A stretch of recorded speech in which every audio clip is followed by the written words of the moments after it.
So today we're supposed to have a review of materials for Exam 3. My PowerPoint set will be Chapter 13 in my textbook, but I've indicated your text, all this material comes from Chapter 15 in Brown. Brown is the author.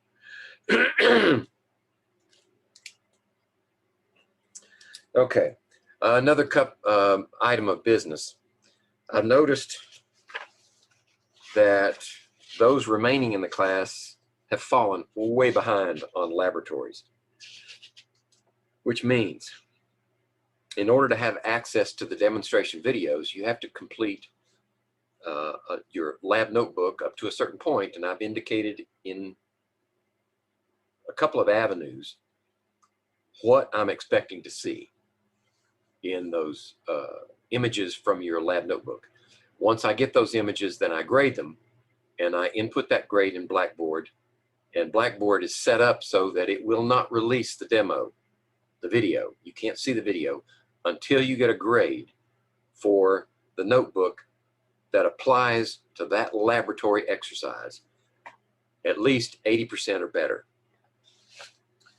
So I've had one of those turned in so far for the first lab, molecular weight by freezing point depression.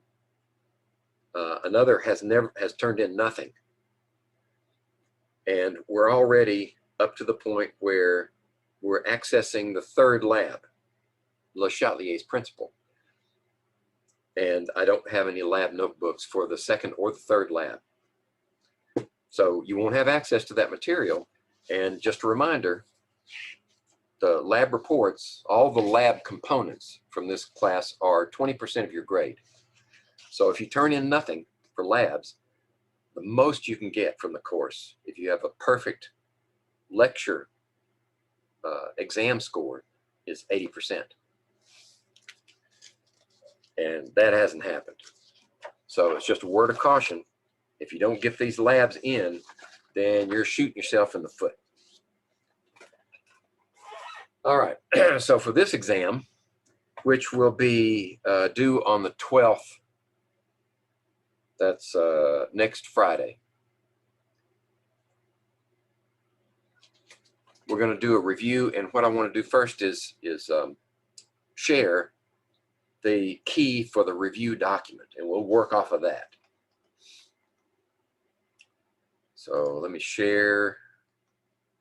Let's see if I can find it. Here we go. All right. So let me make that big enough so everybody can see it.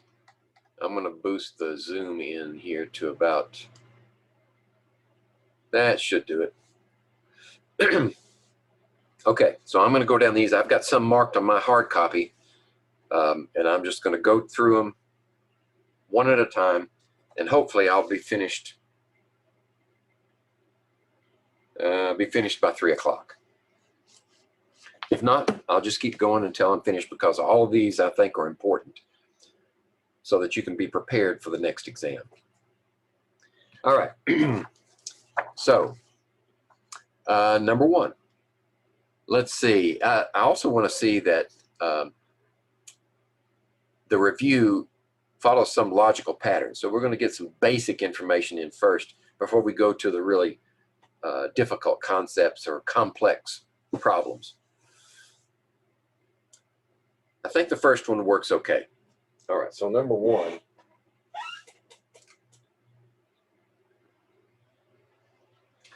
Number one says, which of the following statements about the equilibrium is false? And they're referring to this equilibrium right up here, right there.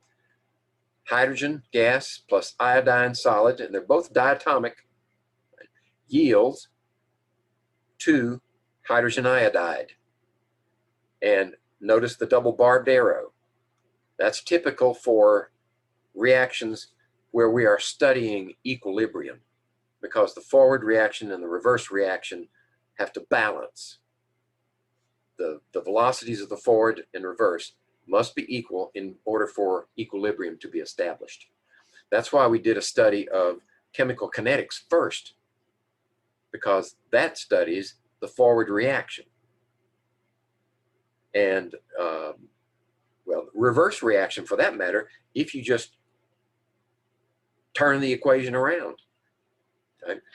But that's also why we studied chemical kinetics during the initial phase as one of our problem-solving techniques. We study the equation when there's only reactant that has to be considered. Because if we get enough product built up, competing reverse reactions interfere with the velocity that we're trying to measure for the forward reaction. Right? So now we are interested in both reactions balancing themselves one against the other. Now to the question, which of these following statements about equilibrium is false? So it looks, based on the choices we have, that if we find there could be multiple ones. Okay. If the system is heated, the right side is favored. All right. Now, we've talked about this in class. In order to make a definitive answer to that question, you need to know whether the reaction is exothermic or endothermic.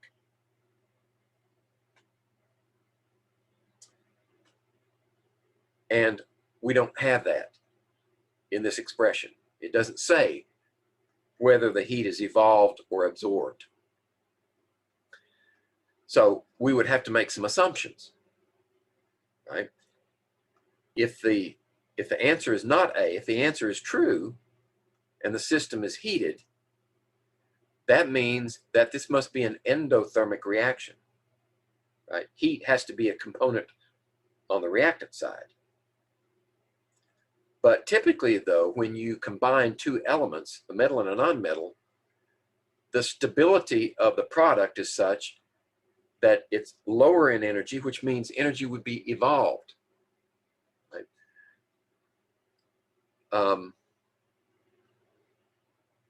And we can't say yay or nay on that one. So one possible answer to this one would be A, right? Based on that assumption, A would be false. This is a heterogeneous equilibrium. We can't answer that one. If the reactants are in, or if the reactants and products are all in different phases, at least one is different than the others, in which case solid iodide says that it's a different phase than the others. This is a heterogeneous equilibrium. That's true. C, if the pressure on the system is increased by changing the volume, the left side is favored.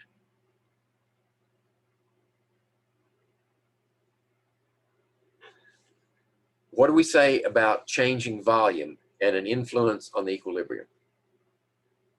If the number of moles total of gas, right? If it's solid or liquid involved, they don't enter in because they don't change their density in any way when we change the pressure. So we have to focus on the gases, right? In this side, we have 1 mole of gas. On that side, we have 2 moles of gas. So if we increase the pressure by changing the volume, which would be decrease the volume, then which are we going to favor? When you increase the pressure, you favor the side with lower numbers of moles of gas, which means it would move to the left. So in that case, it's true. The left side would be favored because there are fewer moles.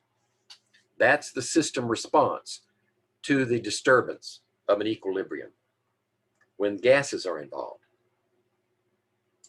D, adding more hydrogen increases the equilibrium constant. The equilibrium constant is constant. It doesn't change as long as the temperature is not changed. And we didn't say the temperature changed, we just said we added hydrogen. Right? Now that will shift the equilibrium position to the right if we add reactant, but it will not change the constant. The key word there is constant. The value is constant. So adding hydrogen will not change the constant. If we remove hydrogen, So D is false, definitely, and possibly A. Removing hydrogen iodide as it forms forces the equilibrium to the right. That is true. If we remove product continuously, then the reaction will proceed to the right until we run out of reactant. Okay, so that was one. I didn't do any writing on the board.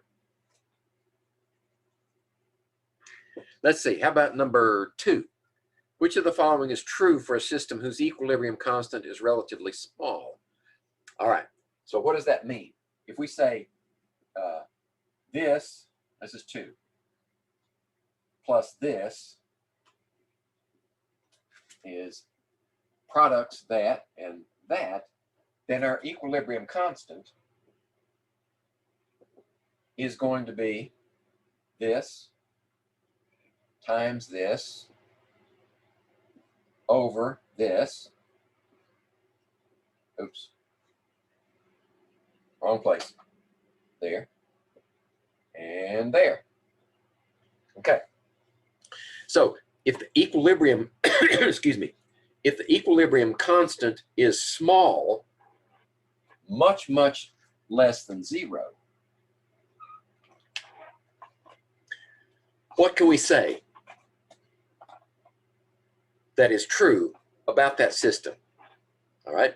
If we select A, it will take a short time to reach equilibrium.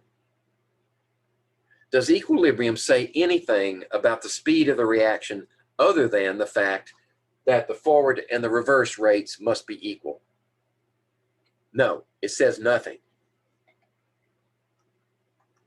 about how long it will take to reach equilibrium. That is a function of kinetics only. It will take a long time to reach equilibrium. Doesn't say anything about that either. The equilibrium lies to the left. Right? So if it's very small, that means we have a small numerator and a large denominator. Large denominator means reactants. So the equilibrium does lie to the left. That is true.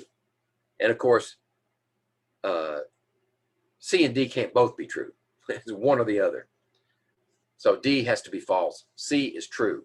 That's the answer. I'm going to leave that up there in case we need it again. 3. For the equilibrium system, carbon dioxide plus hydrogen gas yields carbon monoxide plus water, and we are given a delta H of plus 42 kilojoules per mole. So what does that mean? Remember, positive enthalpies mean endothermic. Okay, so we know that up front. Now, K equals 1.6 at this temperature, 1260 K. Okay, we probably should have put a subscript here, KEQ equals 1.6 at 1260 K for temperature. The difference there is subtle. This K is normal and this K is italic. So with that understanding, if 0.15 mole each of CO2, hydrogen, carbon monoxide, and water, all at the same temperature, are placed in a 1 liter vessel, also at that temperature, then as the system came to equilibrium, what would happen? It's saying something about temperature. Temperature would decrease, decrease, remain constant, increase, increased. Okay, so we have to address the change in temperature. All right, so let's look at it.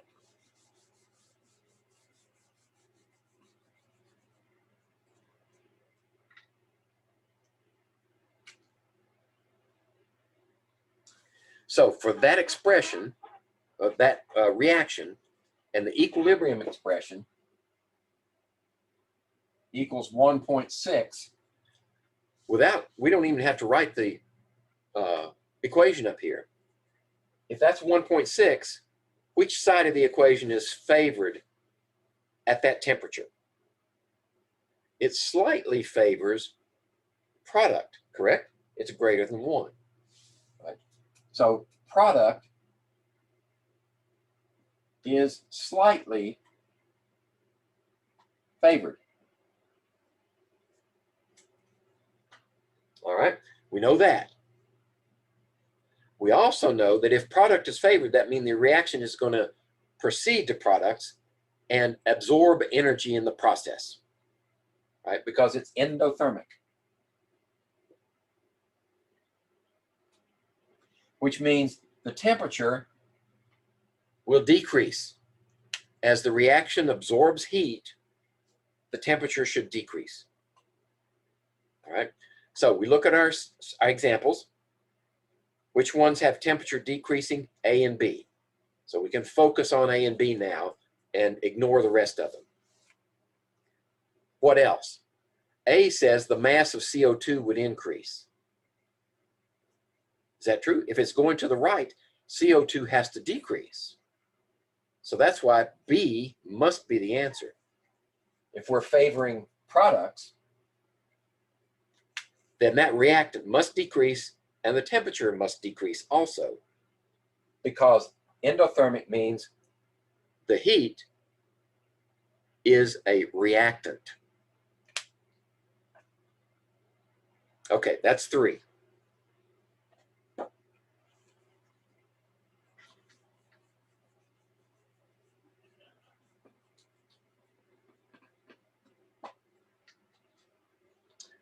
All right, be sure I'm still on camera. There we go.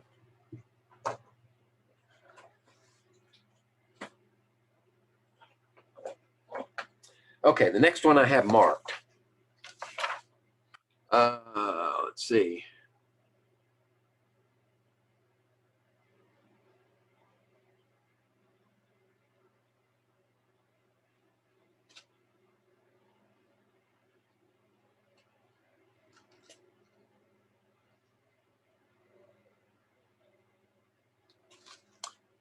Let's see. Oh, okay. So let's scroll to the next page. And 4, 5, and 6 are based upon this top equation here. So it's sort of a, well, it's a theoretical. 2A components, gases, and these are all gases, yields 2 B's and 1 C. Okay. At a particular temperature, the K is 1.6 times 10 to the 4th. So what does that mean? That means that the equilibrium lies extremely far to the right, products, with very little A left at equilibrium. Okay, so what's going to happen? If we add B to the equilibrium mixture, what will happen? Cause A to increase? That's true. At equilibrium, if you add product, then you'll increase the amount of reactant. A is true. C to increase? No. When B reacts to reestablish equilibrium, it will consume C. C will decrease. Right? So A has to be the answer for that one. At a higher temperature, K increases, actually decreases to 1.8 times 10 to the minus 5. Okay. That means that now the reactant is favored. So most of what you'll have is reactant and very little product at 10 to the minus 5. So if we place the equilibrium mixture in an ice bath, lowering the temperature, what will happen? Right? If we increase the temperature and the K went down, then if we decrease the temperature, it will reapproach a higher value, correct? So if it approaches a higher value, means that now we're shifting to products. We're shifting closer to this K value, which means it will favor products. So A will not increase, B will increase as a product. See the relationship there? Okay. 6, raising the pressure by lowering the volume. Okay, we squeeze it, increase the pressure, So how is it going to respond? All other things being equal. Well, we've got 3 moles of gases here and 2 moles there, which means it's going to favor the lower mole side. If you increase pressure, the lower moles is favored, which means reactants. So you're going to produce more A. A will increase.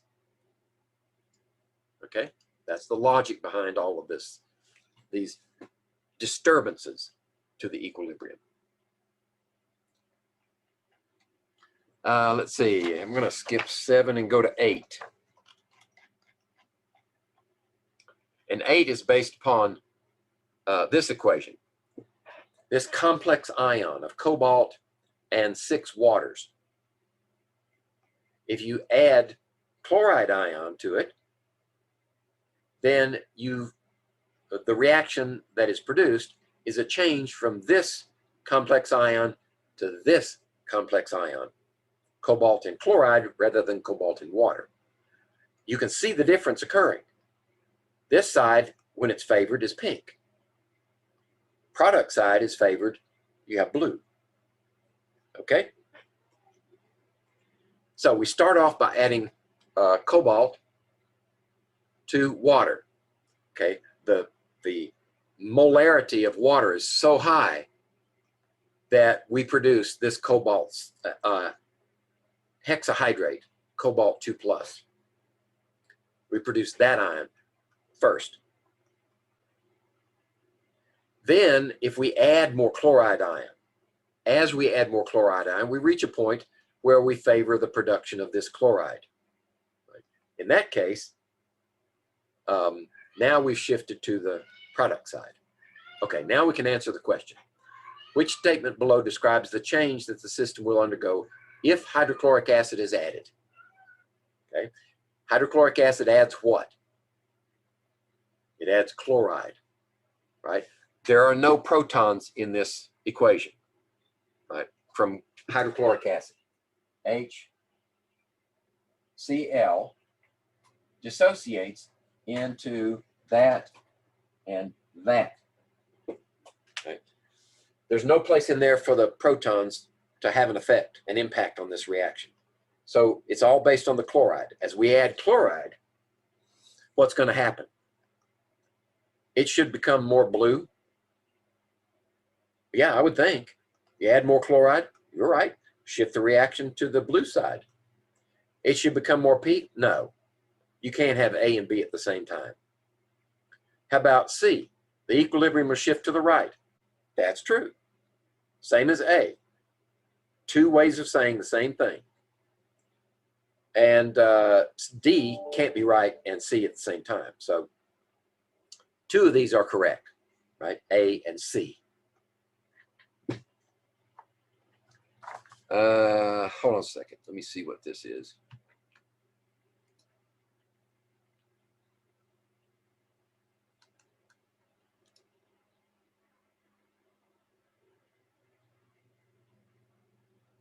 Okay, I'll read that later. Okay. 2 things that stop my lecture. Only 2 things that I can think of. One is a call from my doctor's office. The other is an email from the president of the college. Other than that, I stay on track. Okay, back to number 9. No, number 9 is based upon this reaction. 2 hydrogens plus a diatomic X, that's a gas, yields 2 moles of H2X. Plus energy. There should be a plus sign there. Okay, that's missing. Plus energy, which means what? This is an exothermic reaction. Okay? Now, is it balanced? 4 hydrogens, 2 X's, 2 X's. Yeah, it's balanced. Okay, what happens after equilibrium if you add X2 to the system? Well, we should expect that adding X2 will drive the equilibrium to the right, toward the products. But it will also generate more heat because it's an exothermic reaction, right? So now let's look at A and see what fits. will cause H2 to decrease. That's true. If we add X2, it's got to react with whatever H2 is left at equilibrium and produce product. That's true. X2 to decrease. Now, on the surface, that sounds correct. Cause X2 to decrease. But while we artificially increase the concentration of X2, at equilibrium, square brackets,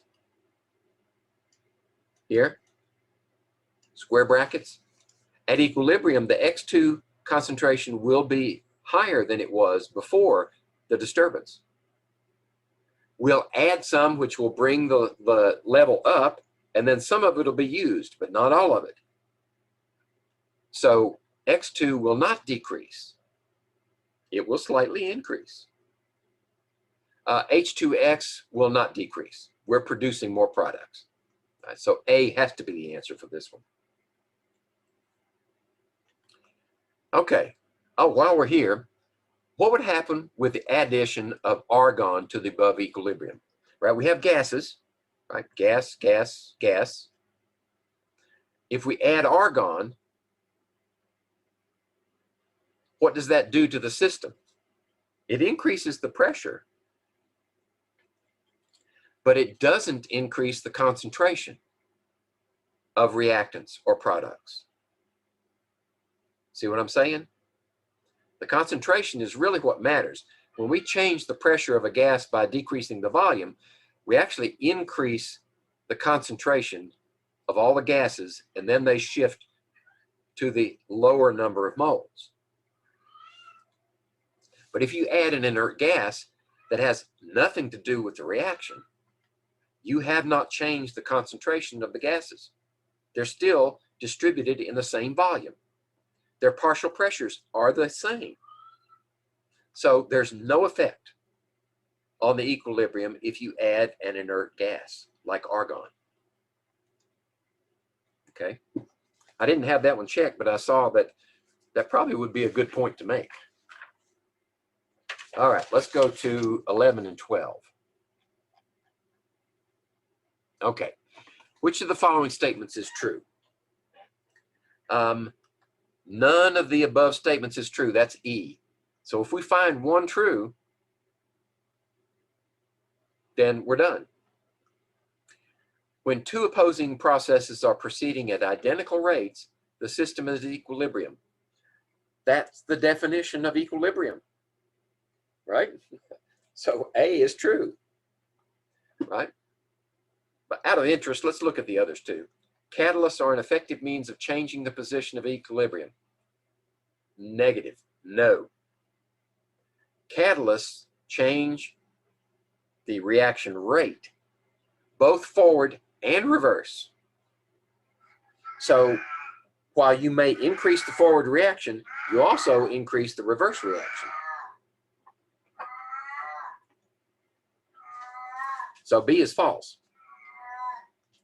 The concentration of the products equals that of reactants and is constant at equilibrium.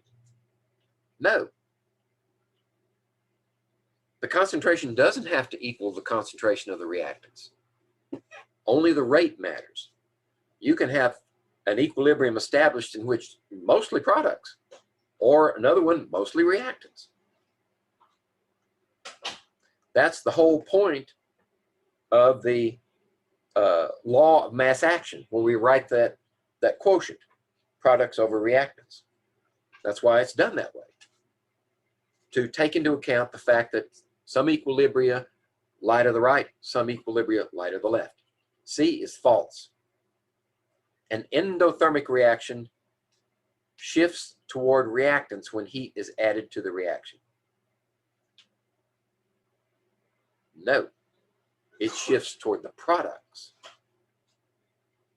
Because when you add heat, energy, to the system of an endothermic, the enthalpy is a reactant. So you shift to the products. All right, number 12, I've got that one marked too. So if we have this one, A, and that should be a plus sign. I don't know how this happened. A plus B yields C plus D. Okay, you have gases A, B, C, and D at equilibrium. That's their expression. If you add A, the value of K does what? This is a trick question. We said at the very beginning, if you don't change the temperature, K is constant, no matter what you do. You can change the position of the equilibrium, but you can't change the constant unless you change the temperature. So that's why D's the answer. It does not change. It's a constant. All right. I'm going to skip down to 17, so let me turbocharge this thing here. There we go. 17. Whoops, too far. There we go. I don't know why this thing keeps popping up. Gets in the way. Okay. 17. Ammonia is prepared by the reaction into nitrogen gas plus 3 hydrogen gas yields 2 ammonias, right? That's the Haber process, the Haber reaction. And for that reaction, the change in enthalpy is a negative 92.2 kilojoules, which means what? It means it's exothermic. That means the delta H is a product. The K at 25 degrees for this is 4 times 10 to the 8th. Right? So at 25 degrees, the reaction is favored to produce ammonia. The products are favored. When the reaction is increased to 500 degrees C, right, considerably increased, which of the following is true? Right? If you write this reaction,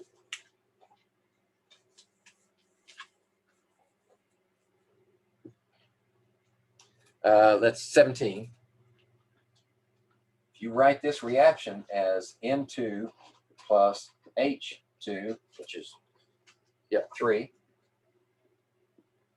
and then 2 ammonias, where does the enthalpy go? It's exothermic. Now we can say something. If you increase the temperature and the K at 25 degrees equals 4 times 10 to the 8th, then what's the K at 500 degrees? Right? The K at 500 degrees would add, 500 degrees would add heat here, drive the reaction back toward reactants. So at 500 degrees, more ammonia is not present. K for the reaction would be larger at 500. No, it'll be smaller because you're going to drive the reaction back the other direction. Product formation at equilibrium is not favored as the temperature is raised. All right. So that's the answer, C. C is the answer. That was Haber's problem. Now, equilibrium says that at 25 degrees, ammonia is favored. But you can put nitrogen and hydrogen together in a container, and ammonia will be produced at a snail's pace, right? It doesn't say anything about the speed of the reaction. The equilibrium favors product, but it happens so slow, you could be waiting for 500 years and still not get much ammonia. That's kinetics. So Haber decided, in order to speed the reaction up, I need to exceed the activation energy. I need to increase the temperature so that when these two slam together, they're going to react, right? The problem was the equilibrium shifts back this way. You get enough energy, but the equilibrium is on the wrong side. Okay? So what did he do? Well, Haber says, all right, I got the reaction going, and they're more intimately involved at higher temperature, and you get the reaction, you exceed the activation energy. But now the equilibrium is shifted the wrong direction. So what am I going to do? I'm going to speed up the reaction. I'm going to provide an alternate mechanism for this reaction. So we introduced catalysts. And a cheaper catalyst you could not find. The catalyst is iron. Very finely divided iron. Speeds up the reaction. So now, even though the equilibrium is favored this way, you still get 15% efficiency that direction. Okay? So they could work with that. And then what else can you do? Well, the boiling point for nitrogen is minus 195 degrees centigrade. Boiling point for hydrogen is even lower than that. Let's see. It's in the neighborhood of 235, something in that neighborhood. Really low. And the boiling point for ammonia is like in the minus 30s, I think. So what do? You run the gases through the reactor, right? And you pass them through a cooling unit that brings the temperature down just low enough, below 35, so that ammonia becomes a liquid and it drops out and the gases blow on by. These gases, circle them back through the reactor and just keep doing that. So you're gradually removing ammonia, and that also drives the reaction this way because you're removing reactant. You're removing product. So those two effects, iron catalyst and removing product, increase the efficiency of this process after about 3 or 4 cycles to over 90%. Actually 98%, I think. Right? So that's how Haber solved the problem, along with Carl Bosch. He helped. Actually, Carl Bosch took this theoretical, small scale, and scaled it up to massive production. That's why it's often called the Haber-Bosch process. Okay, that was 17.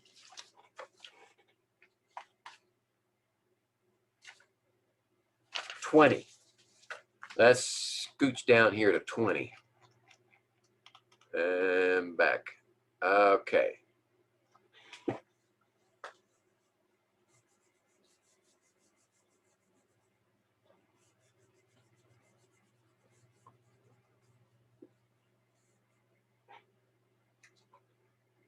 All right.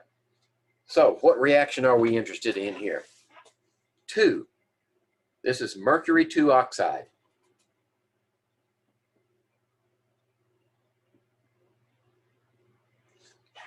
Is in equilibrium with metallic mercury plus oxygen. And the enthalpy is 43.4 kilocalories per mole. Okay, calorie is another unit of heat. Rather than joules, this ancient form. In fact, that's the way I learned it in my chemistry classes. We were using still calories then. Now they use joules. But it's a measure of heat. Now, unless there's a mistake, and I don't think there is, this is a positive value. So that means the reaction is endothermic. You have to add energy to the reactant side to produce the products. And in fact, that's what Joseph Priestley did. He took this compound and he took a huge magnifying glass, it's about 12 inches across, and focused the sun on mercury 2 oxide inside a vessel. And he collected the gas that came off of it. And he tested it. He found it made him feel really good when he breathed it. Okay.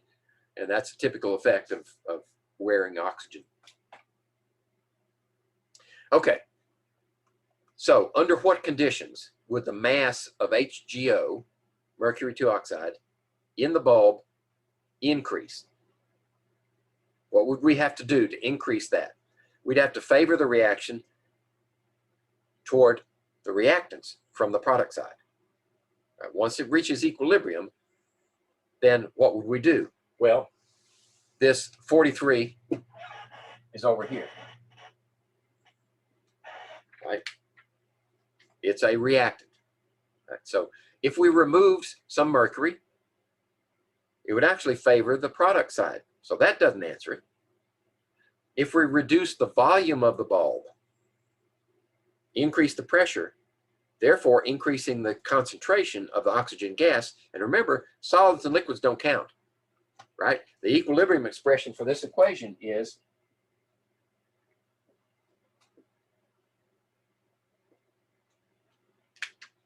that's it, right? So if we decrease the volume, what amount of gas is less than 1 mole? 0 moles, right? So it would go from here to none. Right? So we would actually work back toward reactants. B is true. If we increase the pressure, then we produce more HGO. Adding more mercury, would that affect it? No. Why? Because mercury is not part of the equilibrium. Its concentration does not change. It's a pure liquid. So C wouldn't work. Increase the temperature. Well, that worked cross purposes. Increase the temperature drives it toward products. Remove some oxygen. It does the same thing. If you remove oxygen, you're going to favor the product side of the reaction. So the only one that answers this one is B. Reduce the volume of the bulb. Okay. We're coming along here 3/4 of an hour, and I'm not 3/4 of the way through. Well, we have 2 hours, don't we? So that would be 3/4 of an hour would be, what would that be? 4, 8, 3/8. We're 3/8 of the way through the class today. Okay, 21.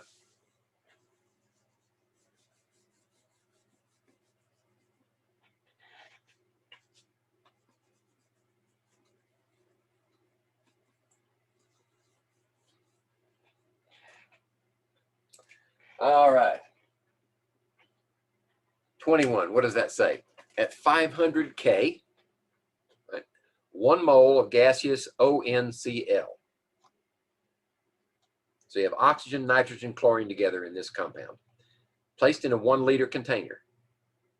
So what's the concentration of ONCl at the beginning? 1 mole per liter, 1 molar, right? At equilibrium, it is 5.3% dissociated. And there's the controlling equation. So let's write that up here. 2 ONCl yields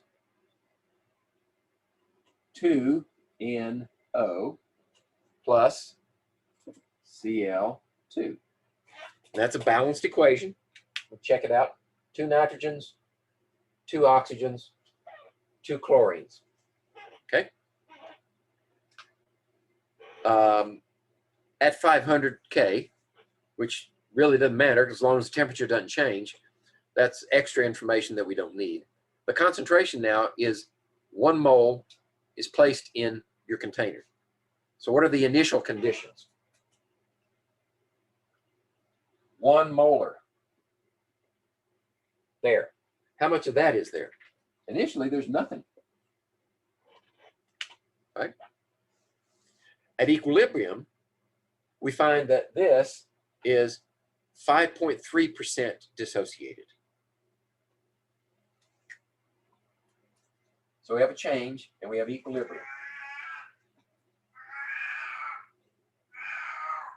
So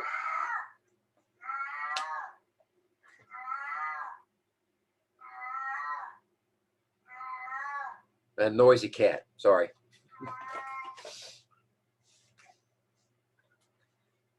If it's 5.3% dissociated, how much is down here? Well, if 5.3%, it goes over there. And what's left behind is over here. Okay? So 5.3% of 1 is 0.053 molar. 2 to 2 means 1-to-1 relationship. So that means this is 0.053 molar. Well, if that's 2, then what's 1? Right? 2 to 1, half of that. So 0.0265 molar. Okay? How about this? Well, we lost that much. Which means now we have, let's see, 0.947 molar. And over here, of course, we have 0.053 and 0.0265. Okay, so that's our equilibrium situation. And you need that reasoning in order to calculate the equilibrium constant. Now that we have these values, we can calculate the constant. Right? I'm going to have to erase this to make room, but we'll keep this.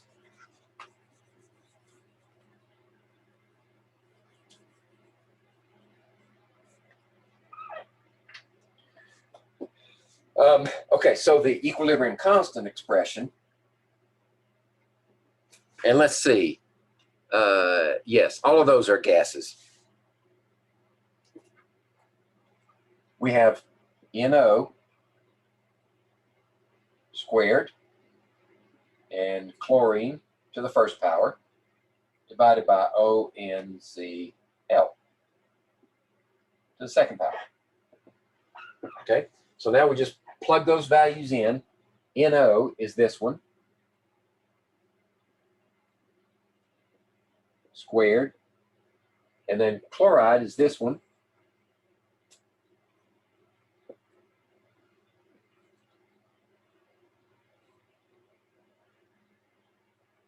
and this one is in the denominator.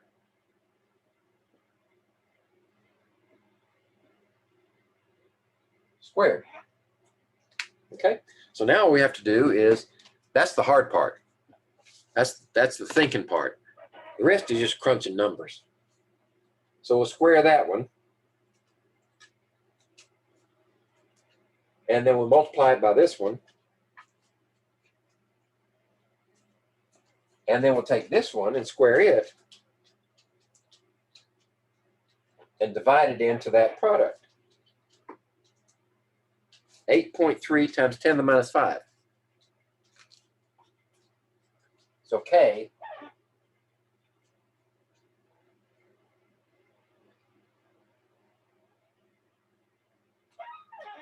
that's your K value. And just as a reminder, there are no units there, right? Because if we put the units in here, that would be molarity squared, molarity cubed, divided by molarity squared, which would actually be an easy, it would be molar, right? The units here would actually be that, but you don't have to write those in. In fact, typically we don't write them in. All right, so that was 21. And it used the ICE table. You saw that, of course. Initial, change, equilibrium.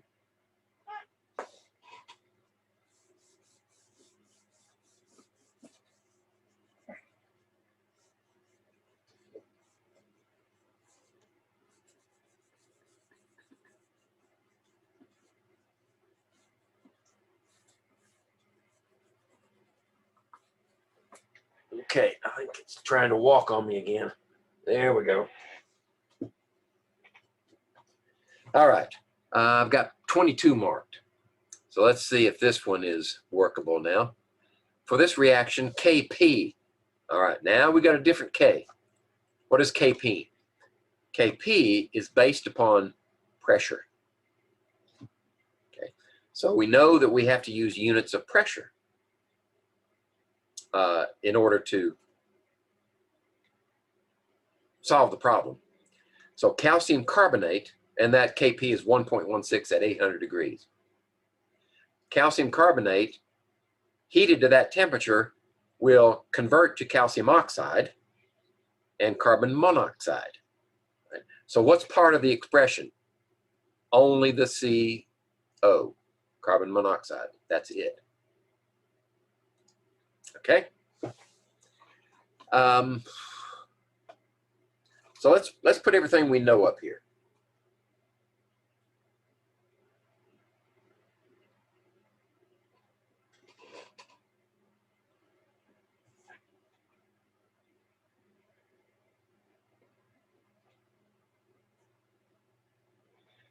Oops, sorry.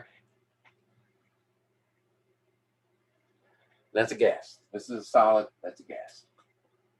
There we go. Okay, we know that the Kp is equal to 1.16 at 800 degrees C. And that Kp is equal to only that. That's it. Nothing else. Because that's gases and solutions, yeah, they change concentration during reactions. Solids and liquids don't, so they're not included. Okay, if we have 31.3 gram sample of calcium carbonate, 31.3 gram sample, and we put it in a 10-liter container, so volume is equal to 10 liters. What percent of the calcium carbonate will react to reach equilibrium? All right? So how do we approach this? We approach it backwards, actually. In order to find out what percent of that reacts, first thing we have to do is find out how much of this is produced. Okay? So we know that this is equal to, let's see, I want to be sure I'm on the right track here. Time is important.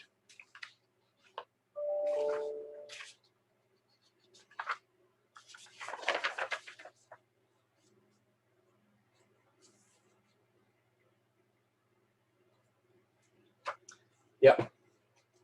So we know that this, and we have to assume that this Kp is measured in atmospheres. All right? So if 1.16 is equal to that concentration, then at equilibrium, you have that much, 1.16 atmospheres. Right? At equilibrium, because that's the only factor. Okay. So in order to find out how many grams of this was used, and we can't use that equation unless we know moles. We have to know moles of this, right? There's a barrier here.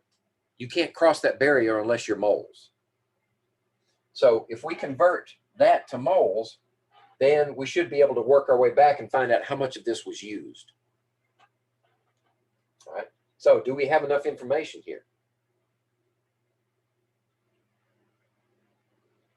Let's see. How do we get moles from a gas? Well, if it's a state function, right, it's not, let's see, have we talked about gases yet? Let me check that. This problem might not be valid unless we've talked about gases.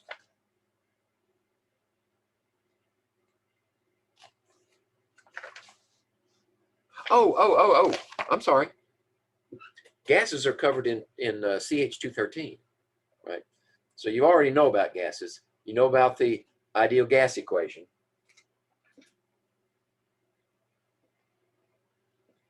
Okay? So we want to know moles.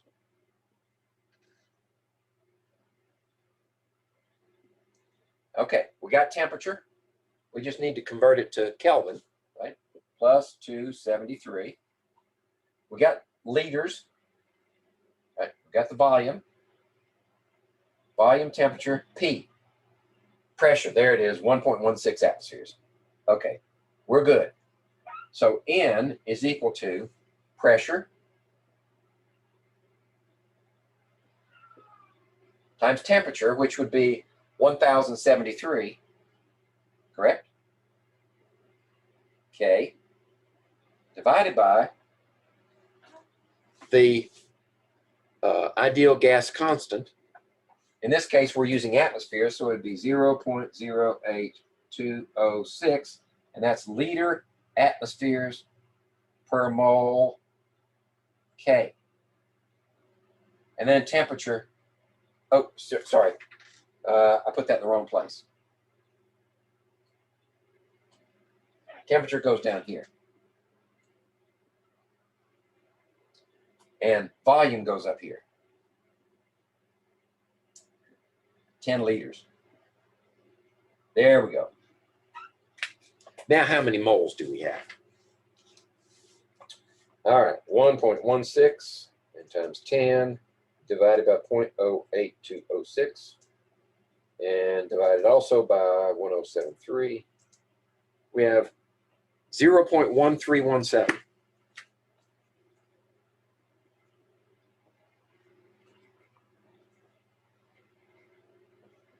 Of carbon monoxide. All right. So now we can use our relationship.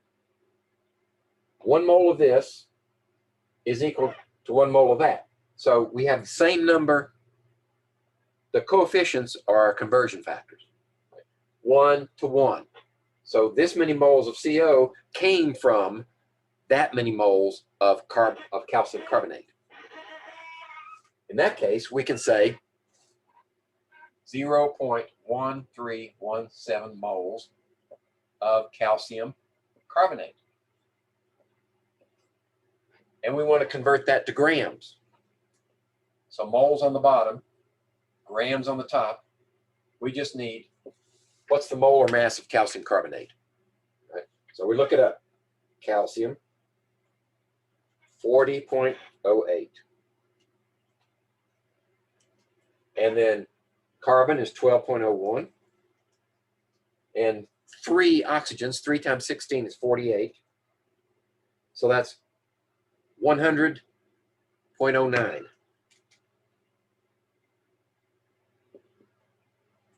Times 0.1317, which is 13.2 grams.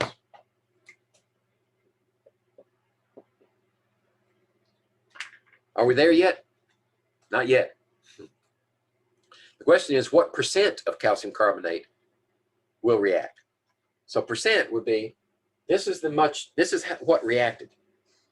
Well, that is what percent of that value. Is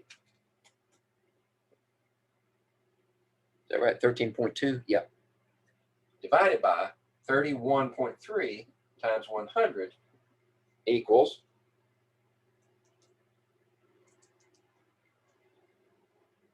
42.1%.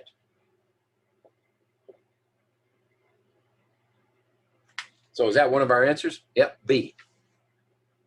42.1%. I know that's a lot of work to get that one little answer, but if you approach it logically, then and do it step at a time, and you have practiced doing these types of problems, then you shouldn't have any trouble.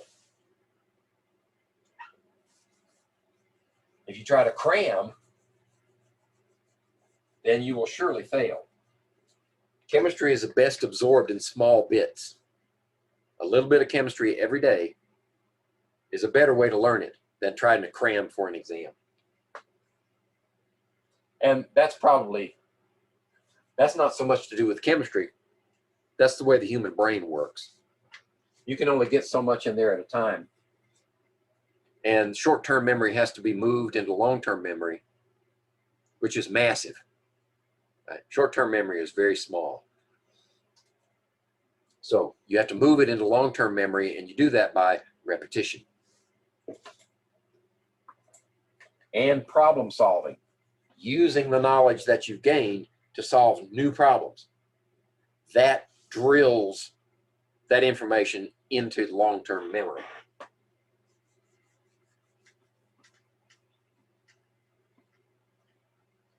All right.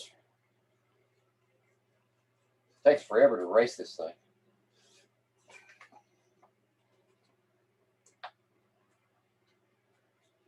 Okay. Too bad it's not like one of those, you're probably too young to remember Etch-a-Sketch.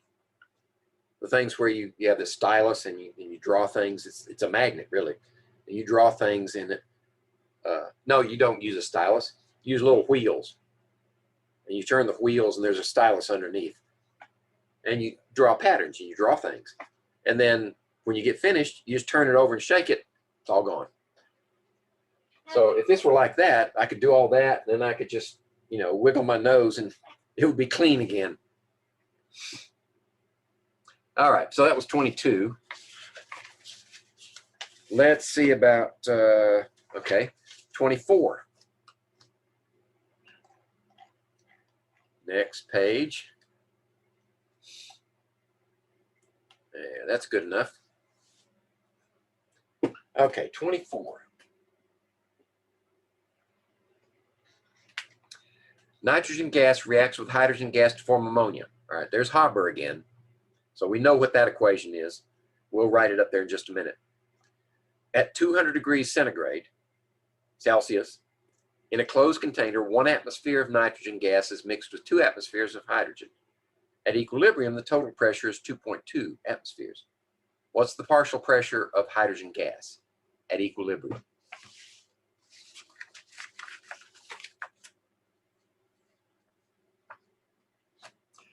All right. So we need a balanced equation before we can go anywhere with this. So we need nitrogen gas plus hydrogen gas yields ammonia. Okay? Now, what are the initial conditions? Well, we're at 200 degrees, and that's not changing. So 200 degrees is information, but we don't need it. We are in a closed container, which is good because these are all gases.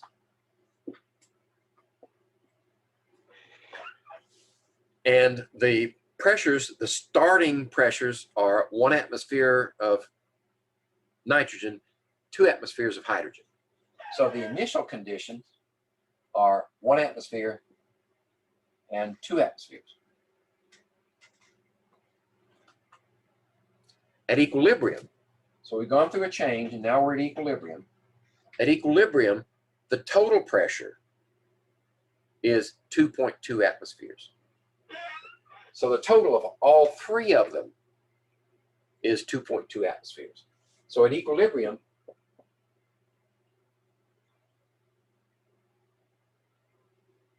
the total pressure is that. Okay, how are we going to approach this?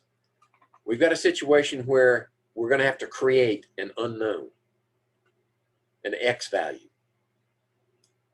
So that's all the information that's given. Right? Well, we do know that this one initially is 0, right? So that means we don't have to calculate a Q value. We know that the reaction is going that way. So we're going to have a minus here, and a plus there. Okay?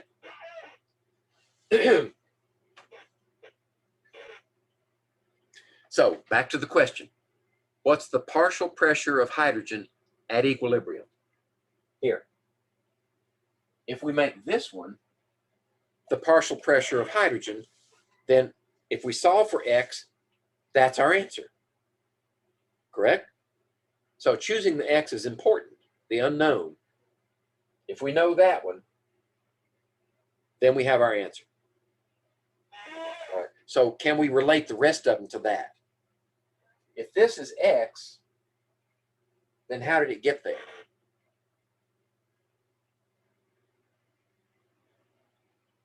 Well, actually, that's a bad choice. And here's why. After I nix this call. Junk call. The problem is that we do have this one that has to be incorporated into that one. So maybe what we ought to do is make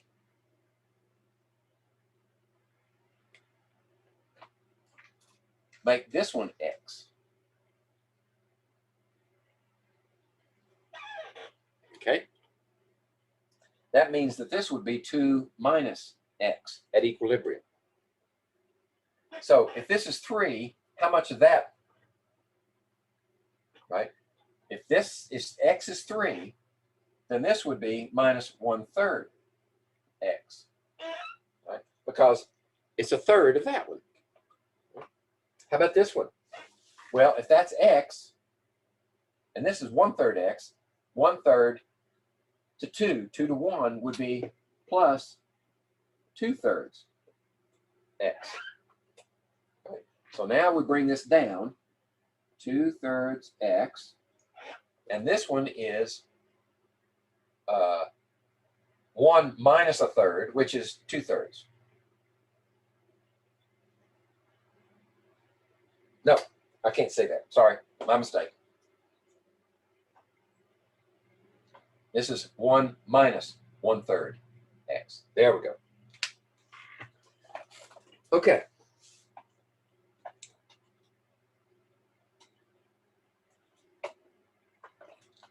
All right.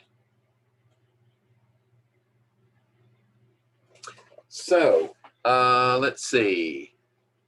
We're not given the equilibrium constant. Oh, we don't need the equilibrium constant because we're told the conditions at the end.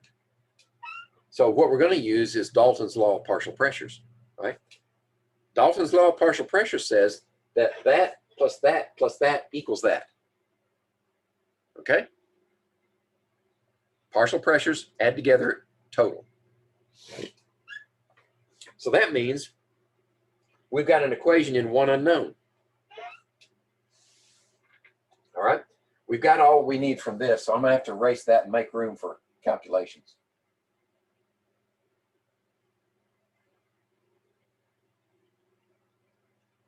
Okay, so now what we have is 2.2 atmospheres equals 1 minus 1/3 X plus 2 minus X plus 2/3 X. Okay?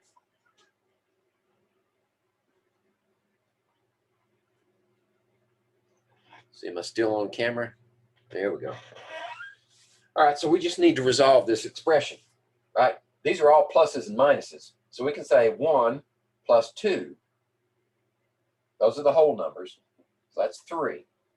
And then we've got a minus 1/3 and a plus 2/3, which is a plus 1/3. Well, actually, let's get the minus in here. This is a minus 1. So what's that? That's 3/3. And a 1/3 is 4/3. So we got a minus 4/3 plus 2/3 X. See, I factored this one out here, here, and here, and put our X on the outside. So this is 2/3. Yeah. So it's minus 2/3 X. 3 equals 2.2. So 3 comes over here, and you have a minus 0.8, correct? Because that's plus, it becomes minus. And a minus 3 and a plus 2.2 is minus 8. Equals minus 2/3 X. Those minus signs cancel one another. So now X is 3 times this divided by 2. So 3 times 0.8 is 2.4, correct? Divided by 2 is 1.2. So X is 1.2, all right? I erased my thing before. What was it? 2 minus X is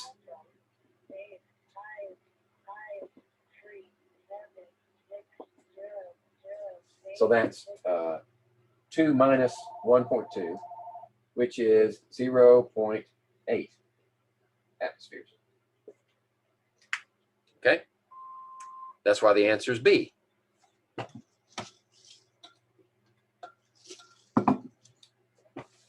Okay. So just because it says it's an equilibrium problem doesn't mean you have to use the K. It depends on the information that you're given. Now, if they had asked for what is the K value, well, we would use those equilibrium expressions. We'd plug in the X for each one, find out what the concentrations are, put them in the formula based on this equation, calculate the K.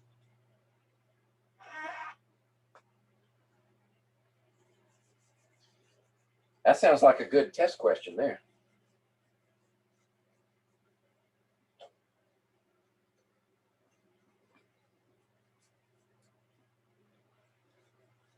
All right. So that was, I lose my place? Yeah, I lost my place. 25. 25 is next.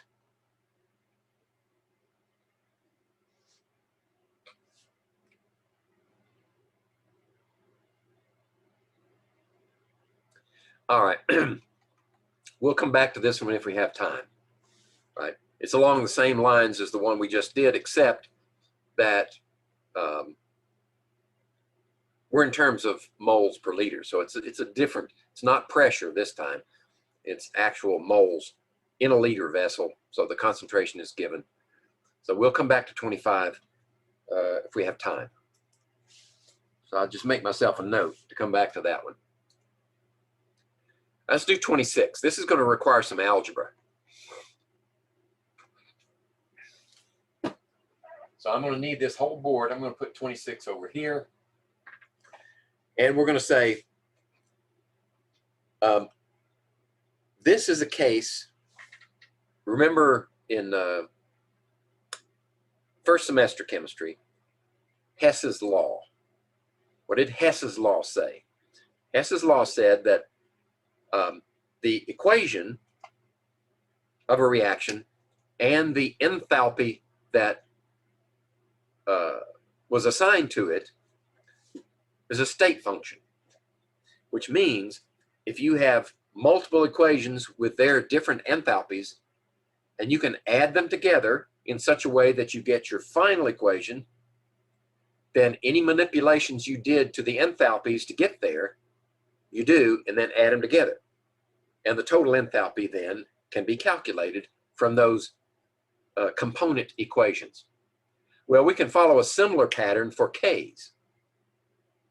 Only if you add two equations together, the final K for the target equation, in this case, this one right here, the final K is the K assigned to this one times the K assigned to that one after we manipulate it.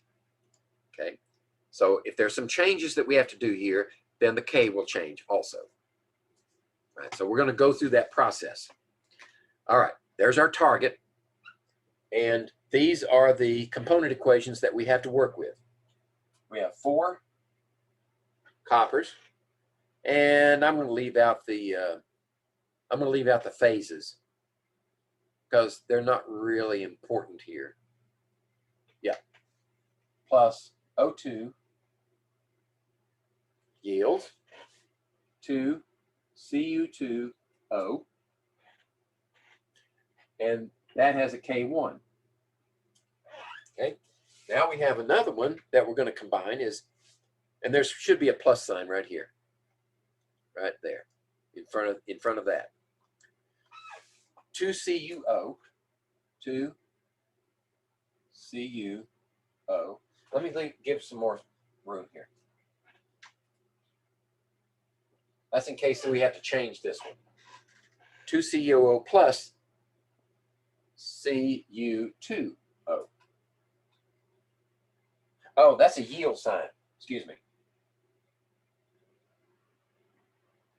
There we go. Yields Cu2O plus 1/2 O2.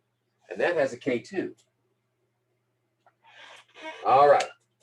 So now our target equation is this one. 2 coppers plus O2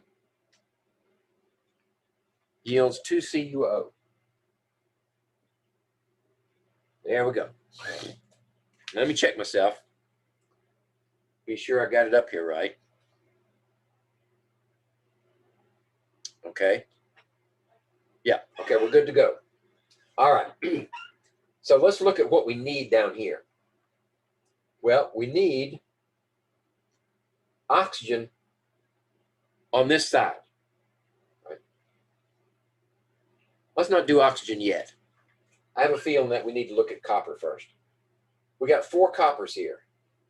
We only need 2. There's no copper there, just there. Right. So we need to take half of this.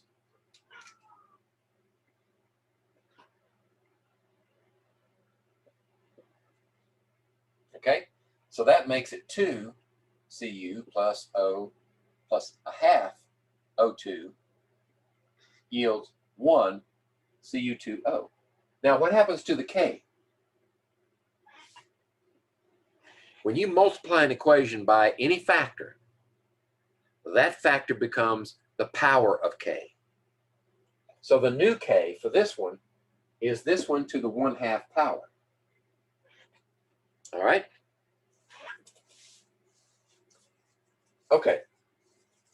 If we get this oxygen on that side, we flip the equation, then we get a half oxygen here and a half oxygen there makes 1 here. So we need to flip that equation. We need to say Cu2O, oops, Cu2O plus 1/2 O2 yields 2 CuO. Now what happens to the K? When you invert an equation, you take the inverse of the K value. So this would be 1 over K2. Or another way to write it is K2 to the -1 power. Either way is valid. Okay, now let's see if we add this one together with this one, here, will we get that one? Right? 2 coppers, 2 coppers.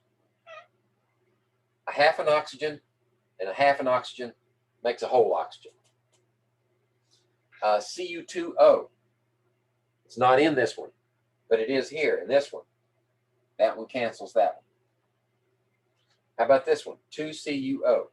Yep, there it is. Okay. So we've used everything or canceled. Now, what does the K become? The K is the product of those new K values. So this one times that one. K to the 1/2 times 1 over K sub 2. That's your new K value, which should be here. K1 to the 1/2 divided by K2. All right?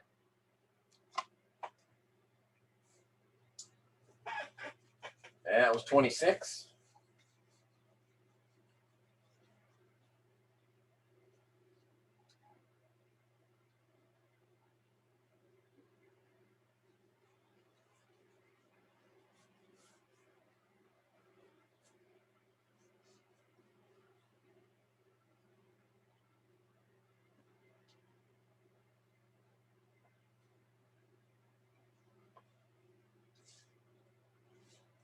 All right, there we go. Now, 26 and 28. Let's see. 28 might be worth it. Let's look at it. Exactly 1 mole, here, 28, exactly 1 mole of N2O4, dinitrogen tetroxide, is placed in an empty 1 liter container. So 1 mole per 1 liter is 1 molar. It's allowed to reach equilibrium by this equation. N2O4 yields 2 NO2. If at equilibrium N2O4 is 37% dissociated, what's the value of the equilibrium constant constant in concentration values, molar, right? We should be able to dispatch this one fairly quickly. So we have N2O4 yields 2NO2. And we have an initial condition, we have a change, we have an equilibrium. Right? Initial condition, 1 mole per liter. How much of that do you have? A 0. That means the reaction is going that way. All right? So it's going to lose some of this and produce twice as much over here. Well, we're given an indication of how much is lost. At equilibrium, N2O4 is 37% dissociated. Right? So what's left over? 63% of that. Right? The change is minus 0.37. So we have 0.63 molar. Okay, that means this is 0.74, and this is 0.74. Now we just need our expression. Right, we have NO2 squared divided by N2O4 equals, I'm just going to plug the numbers in. I'm not going to write them down. So we have this one here, 0.74 squared, and divided by 0.63. So I get, 0.87.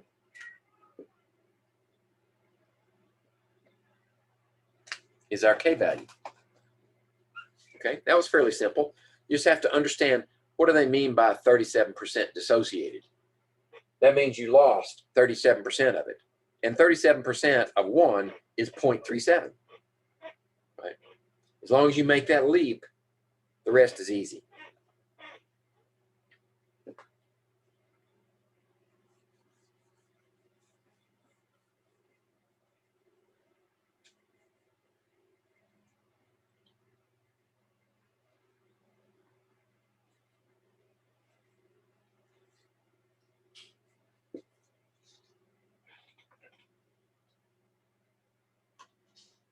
There we go.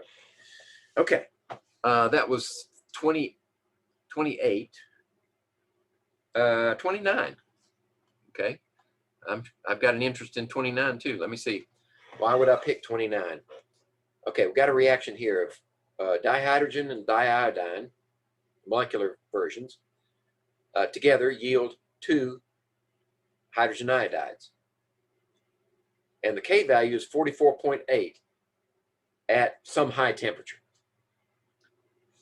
If an equimolar mixture of reactants gives the concentration of the product to be 0.5 molar at equilibrium, determine the equilibrium concentration of hydrogen.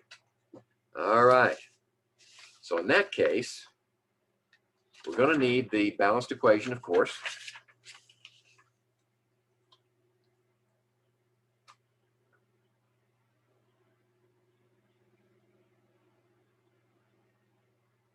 Yep. Okay. So 29 has this equation, H2 plus I2 yields 2HI. All right. We're going to have an equimolar mixture of reactants. So our initial, we don't know what it is, but they're the same, right? So it's like we have an X and an X, exactly the same concentrations. And none of that. All right. I'm sort of thinking out loud here. The concentration of the product to be 0.5 molar at equilibrium. So we've got a change in equilibrium. We're given the equilibrium condition here, 0.5 molar. Right, so those are the things that we're given. What we really need, though, is this value and this value to go along with that value, don't we? So how do we get there? Well, we had to add this much, didn't we? In order to get there, because it's 0 to start with. So how much did that come from? Well, the ratio is 2 to 1. So half of that was here. So we had minus 0.25. Same ratio here, minus 0.25. Okay? So let's go back to the question. I need to recheck myself. Determine the equilibrium concentration of hydrogen. So we're actually looking for this value right here.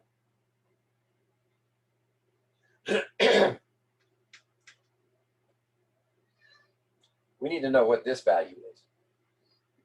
X minus 0.25 and X minus 0.25. Right. Does it tell us? Yeah. It tells us the K value is 44.8, right? 44.8. So what's K equal to?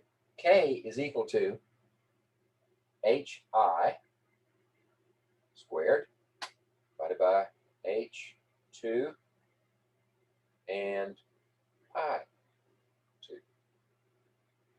And that K value is equal to 44.8. What does that mean? That means the equilibrium is heavily weighted toward product. All right, so we can plug in values here and solve for the X and then subtract 0.25 from it.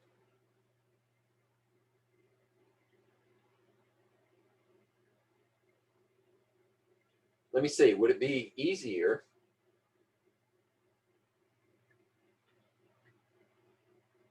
I think it would be easier to calculate so that we don't have an X times an X and give us a quadratic. Let's say this is equal to Y. That means this one is equal to Y. Right? So now we can put this one up here, 0.5 squared times Y squared, right? Because that's Y times Y. So we bring Y squared over here and 44.8 over here. And now Y squared is equal to, what's 0.5 squared? 0.25? Yeah, 0.25. So that's 0.25 divided by 44.8, which is equal to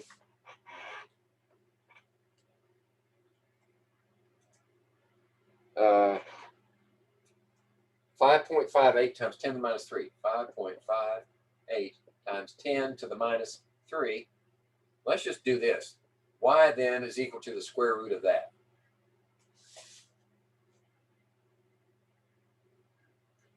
So Y is equal to 7.47 times 10 to the minus 2. Now, if Y is equal to this, then X is Y plus that, correct? Well, that's not what we want to know. We want to know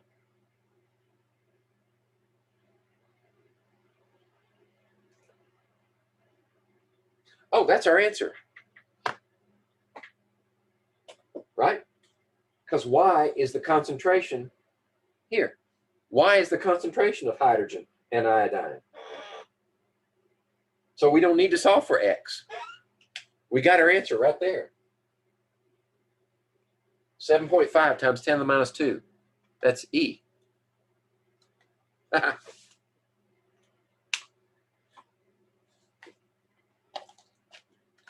All right.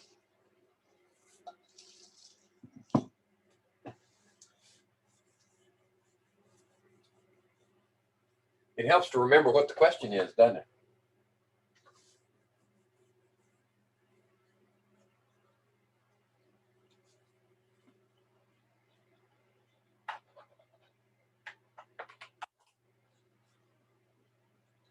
Okay, that was 29. And we got a half hour left, I think. Yep, half hour. We might be able to finish before 3 o'clock. Let's look at 30. So we got this equation where hydrogen fluoride gas is dissociated into hydrogen gas and fluorine gas. And the K for that is 1 times 10 to the minus 2. So that reaction is favored toward reactants, not products. Okay? So given 1 mole of HF, 0.362 moles of H2, and 0.75 moles of F2, mixed in a 5-liter flask, determine the reaction quotient. Right? This is fairly straightforward. All right, so we have 2 HF. That's a gas. And then we have 1 H2 gas and 1 fluorine gas, like that. And the K is, actually the K doesn't matter, right? We're calculating Q. I'm going to write it up here anyway. 1.00 times 10 to the minus 2. So the Q would be the K that's not at equilibrium. The calculation is the same, except you don't use equilibrium values. Right? So what we need is not square brackets, but parentheses.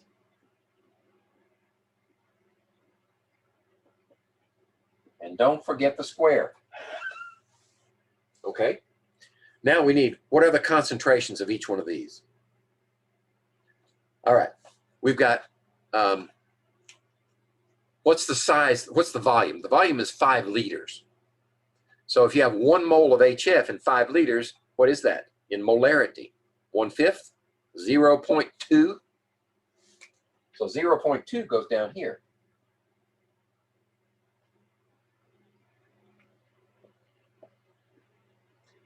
How about hydrogen?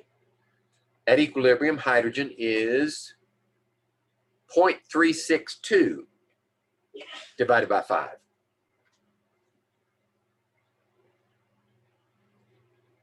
Right? Moles per 5 liters. And F2 is how many moles per 5 liters? 0.75. Okay? So now we can calculate. What is the Q for that one? 0.362 divided by 5. And then 0.750 divided by 5. Multiply those two together. And then divide by 0.2 squared. 0.2 squared divide. So we've got 2.72 times 10 to the minus 1.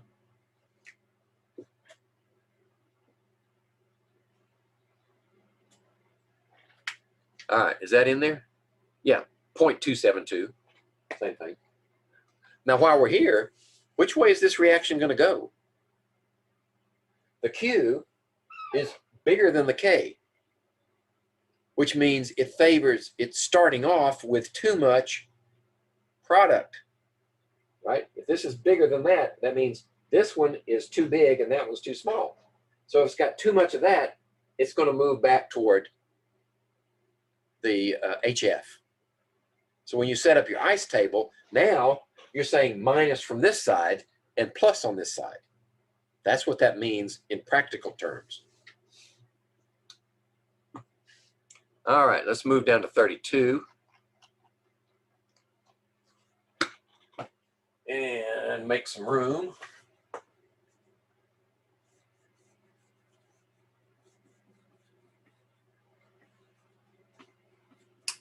and check my positioning. There we go.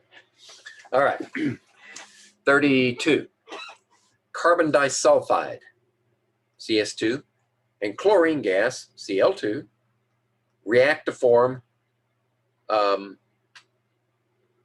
S2Cl2, disulfur dichloride, okay, plus carbon tetrachloride. That's the reaction.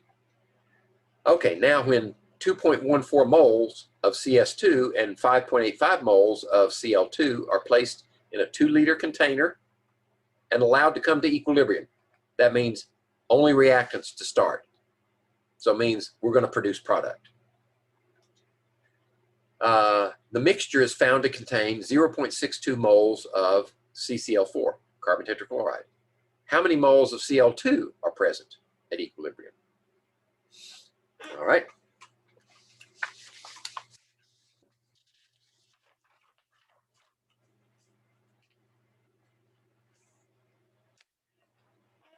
Let's see how quickly we can dispatch this one.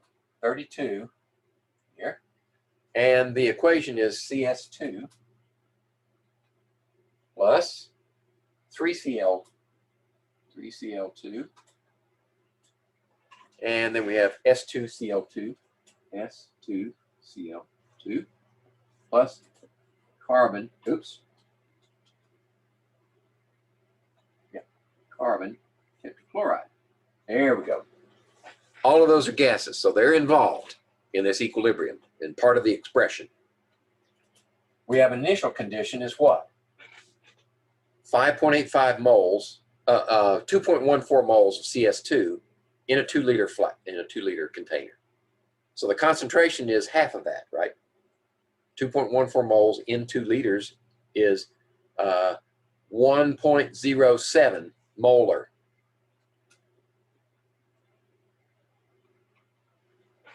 All right. And 5.85 divided by 2 is,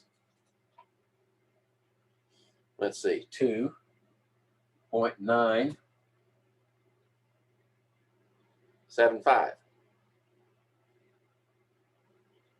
Yep, 7.5 molar. That's 0, that's 0. Okay, so the change is going to be, let's see, how many moles of Cl2 are present at equilibrium? So let's just make this X. Let's make this X. Minus X, which means 3 to 1 is minus 3X. That means we have 1 to 1 is plus X, and this one is also plus X. So at equilibrium, we have 1.07 minus X, and we have 2.975 minus 3X, and we have X, and we have X. Okay? So, let's see. Oh, the mixture is found to contain 0.62 moles of carbon tetrachloride.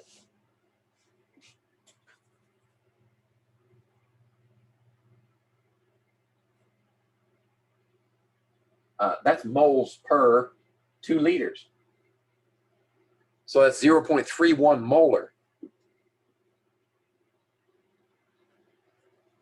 That means this is 0.31 molar. And that means, oh, we don't even have to do a calculation. If that's X, then 3 times X is 2.975 minus 3 times 0.310 is 9.930. 0.930 equals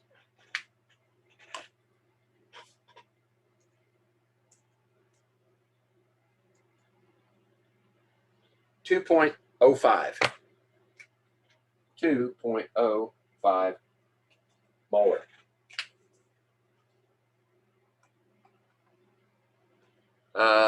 Oh, how many moles? Excuse me. if that's the molar concentration, and we have 2 liter volume, then it should be twice that. And really, the closest number to that one is 3.99. Now, why did I get such a weird number? Yeah. So pick the best answer. The closest one to it is 3.99 moles. So this is times, what's the volume? 2 liters. So that's 4 moles. Okay. We didn't even have to use the equilibrium expression because the values that were given to us. All right. So we're coming down to the wire here. Yeah, I think we can make it. 33 is next.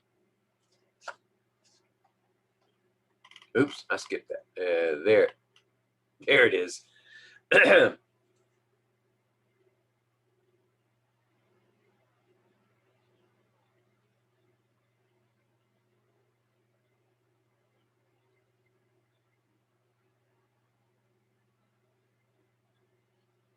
All right. Okay. I was just getting my thoughts together here.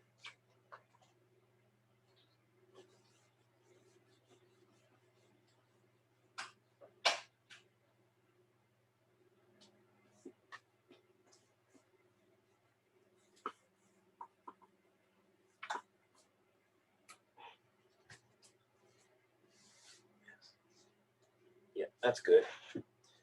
All right. So now we're at 33.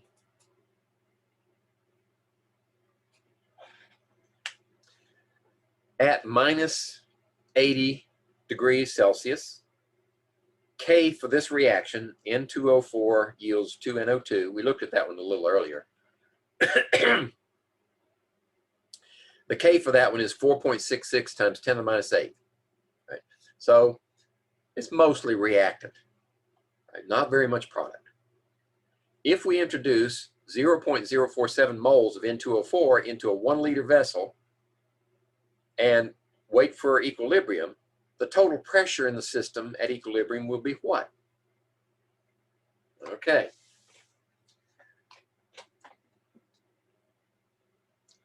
What do we need to know to determine the total pressure? We've got 2 gases in there, don't we? We need to know the partial pressure of each one so that we can add it together.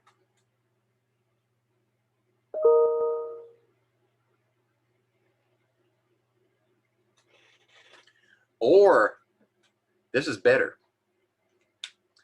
If we know from our calculations the total moles of gas in that container, then we can combine them and do the calculation using the ideal gas equation.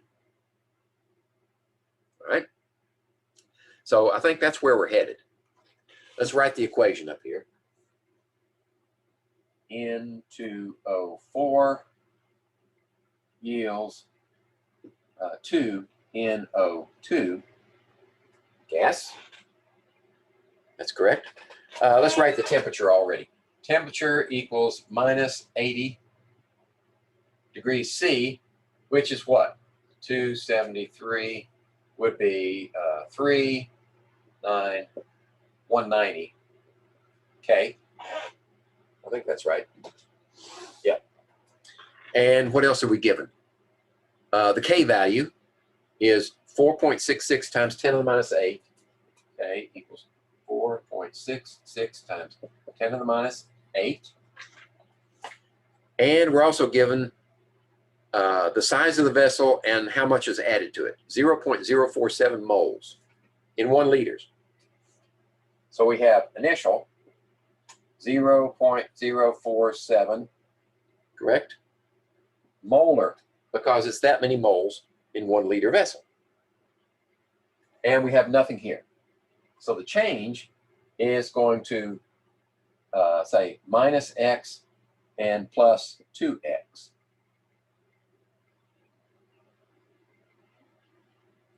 And then the equilibrium will be this, 47 minus x and 2x.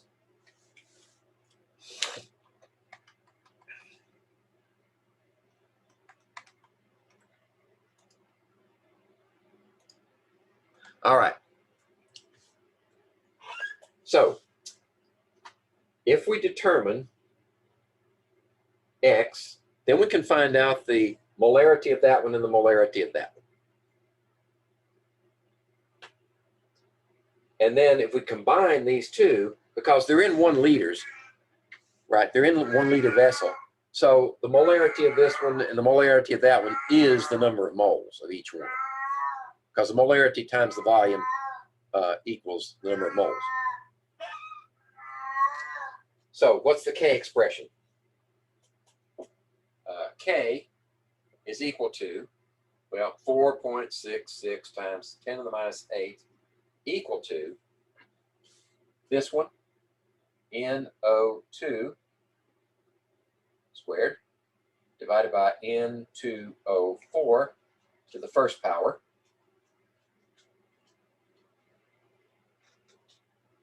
There we go. Which is what? We've got 2x squared and NO2, N2O4 is 0.047 minus x. Okay? Now, what is this going to do for us? What it's going to do is it's going to produce a quadratic. Do we need a quadratic in this case? Do we need to solve a quadratic, right? Can we work around it? Well, let's look at this right here.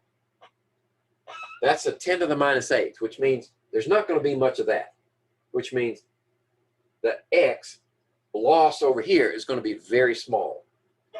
So what we can say is this goes out, and we're approximately 2x squared is what? 4x squared divided by 0.047. Now it's easier to solve for x, since this x is going to be minuscule compared to that value, right? This is 10 to the minus 2, and that'll be 10 to the minus 8, something like that. So what we're saying is we'll solve for x under these terms. So that number times this number divided by that number, take the square root. Right? That's the calculation I'm going to do. So this number, exponent 8, and then multiplied by this number,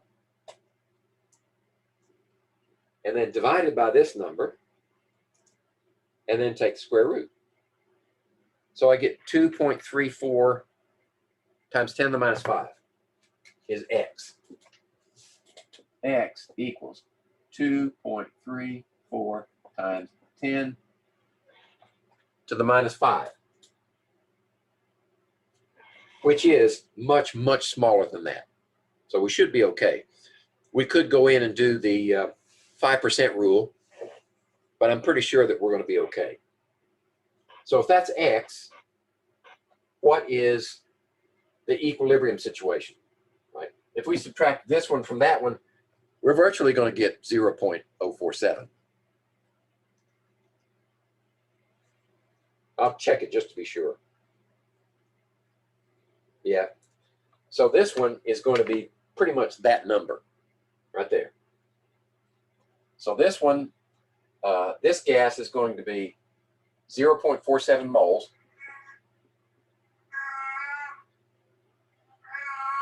And this one is going to be 2 times that number.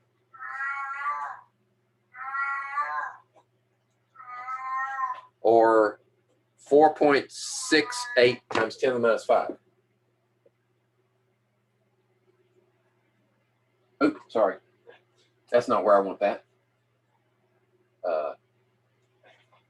4.68.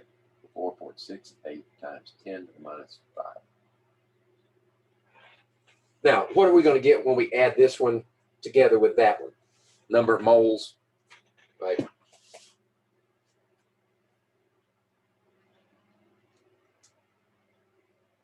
We're going to get that number, 0.047 moles.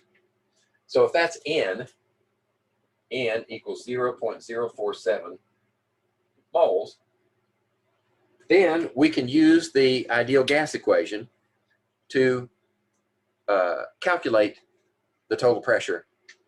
And basically, we have the same number of moles of gas as we did to start with. All right, so let me erase this so we can do that calculation.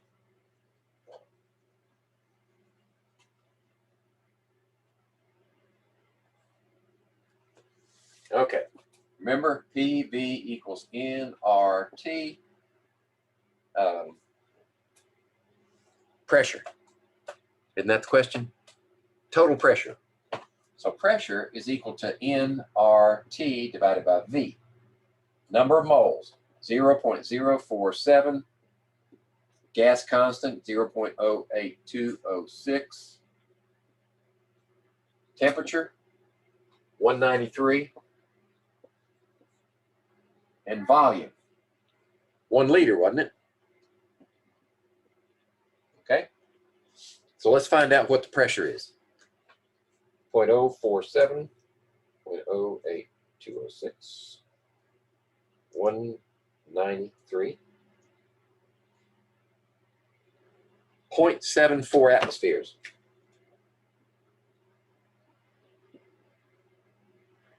Nope, got it backwards. 74. Now, why is that in atmospheres? Because this term is liter atmospheres per mole K. That K cancels this K. Moles, those cancel. Liters cancel. We're left with atmospheres. That's why we know it's atmospheres. And B would be the answer, 0.74 atmospheres. What does that mean? That means when you have a reaction like this and the K is very small, then the total pressure inside the vessel doesn't change that much. Doesn't change at all.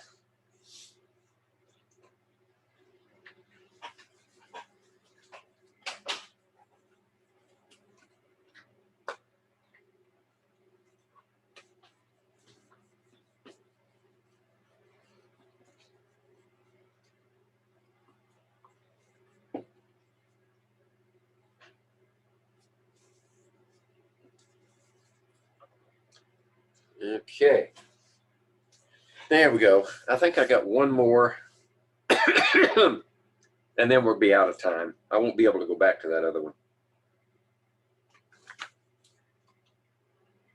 Well, let's see, 33.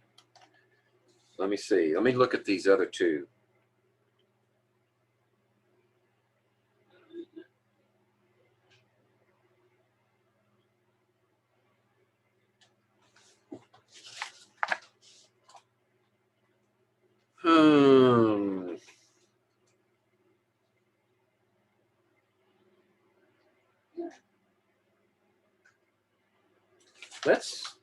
Let's do 34.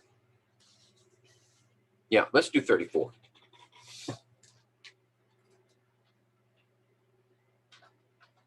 Okay. So we have a sample of NH4NO3. What is that? Ammonium nitrate, right? You know, the dangerous stuff. Add a little fuel oil, actually 6% fuel oil to it, and put a blasting cap in it, and you got a nice bomb. What's placed? That's placed in an evacuated decanter and then heated so that it decomposed explosively according to this reaction.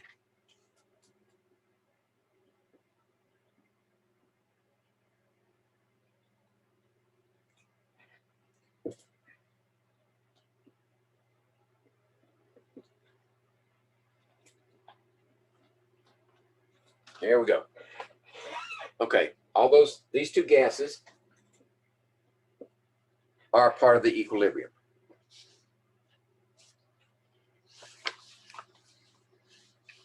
So what's the question? Well, if we work backwards, we see that the question is calculate the Kp, right? So in pressure units, atmospheres in this case, we want to calculate the K. So the K here would be that one times this one squared. All right. So we need to know, what are these two values? All right. What else other information are we given? At equilibrium, the total pressure in the container was found to be 2.63 atmospheres. So total P equals 2.63 atmospheres.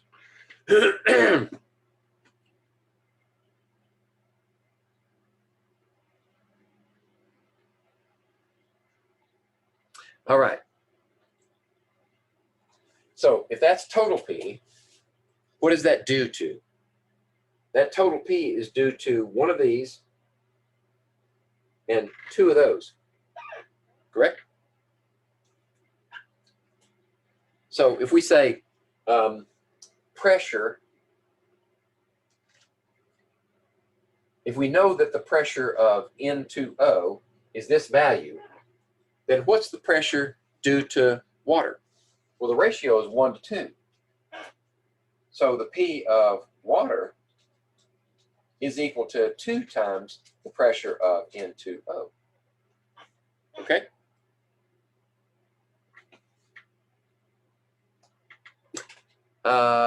Let's see. So we know that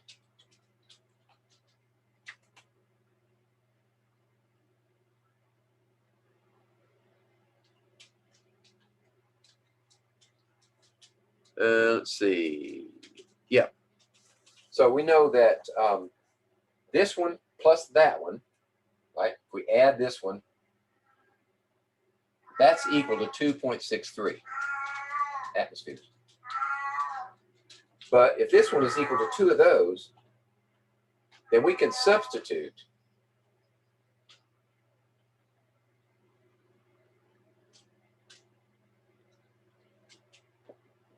that. Correct? Right. Add these together, get 3. Pressure of N2O equals 2.63. So the pressure due to N2O is 1/3 of that.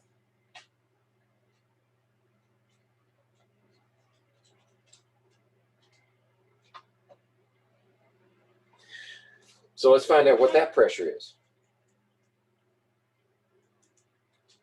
0.877. 0.877 atmospheres is the pressure due to N2O. All right. So what's left over? Dalton says that the pressure left over has to be attributed to this one. It'll be 2 times that. And 2 times, or you could subtract that from 2.63. Either way works. 1.75. So the pressure due to H2O equals 1.75. Okay. Now we have our two values. This is pressure due to N2O.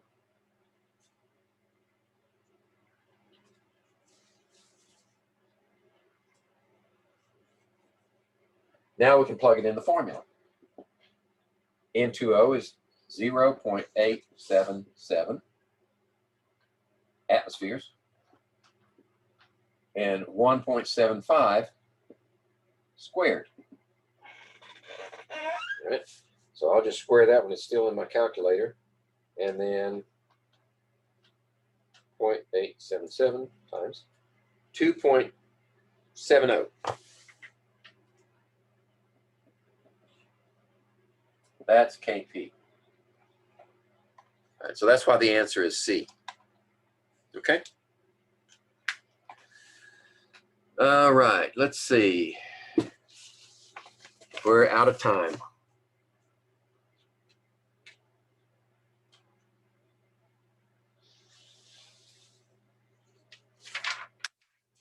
Let me look back at that one we skipped and see if it's worth going overtime with that one.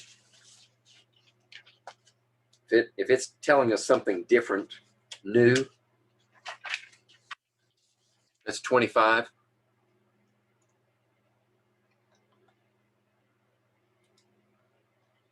Two moles of N2 plus 4 moles of H2 were added to a 1 liter container, and the reaction of 3 hydrogens to, okay, that's Haber. Equilibrium concentration of ammonia is 0.55.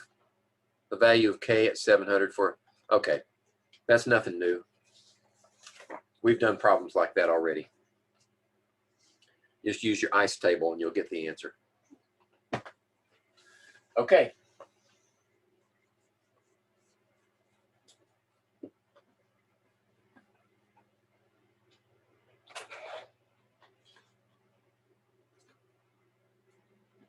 So the next time we meet will be the due date for this exam, and we'll jump into acids and bases on that day. That's next Friday, which would be the 12th.